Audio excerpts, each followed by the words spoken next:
Hi there, my name is Jacob and welcome back to this 6th video series on the Enya Music Cyber G. And in today's video, I'm going to be showing you how to make your own music on the Cyber G and how you can use it as a tool for songwriting and coming up with new ideas. With that being said, that means I want my Cyber G to be set up as versatile as possible, at least for my playing style, and give me a few options for rhythm and backing tracks so that I can play around and explore. And of course, the first thing we're going to want to do is turn on the Cyber G by holding the volume button here at the top.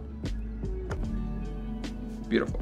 And then open the app. We're going to want to go to this middle option on the bottom of the screen and then select Connect. We'll then see our Cyber G as one of the paired devices if you've paired your Cyber G with your phone already. I'm going to select that. And now we have all of our Cyber G settings within the app. First thing I always do is go to the chord pad setting. And this is kind of my default setup for the Cyber G. It gives me all the secondary dominants I could ever need, as well as all of the chords' respective 7s. And then of course I have a G sus2 on the 5 chord since it's already a dominant chord. So feel free to take a look at my settings. If you do want to change your chords, all you need to do is select them and then select the root note, the chord quality, and then your bass note if you want to change that. So I'm just going to go ahead and back out of the chord pad settings, and I'm selecting the E string as my lead instrument. It sounds like this. Nice little synthy string sound. And then for this track, I'm actually going to have 2 backing tracks loaded for me to play around with, as well as rhythm tracks. The first one is called First Class Begins, and the second rhythm is called Dead Note. And then for the drum and bass tracks, I'm using Save as my first one, and then The Hottest Ethnic Trend as my second one. Fun fact on the Cyber G, if you have your track playing like this,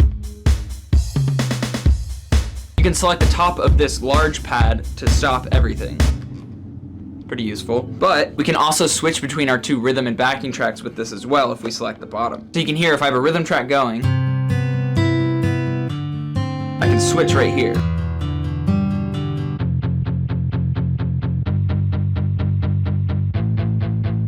Same with the drum and bass tracks.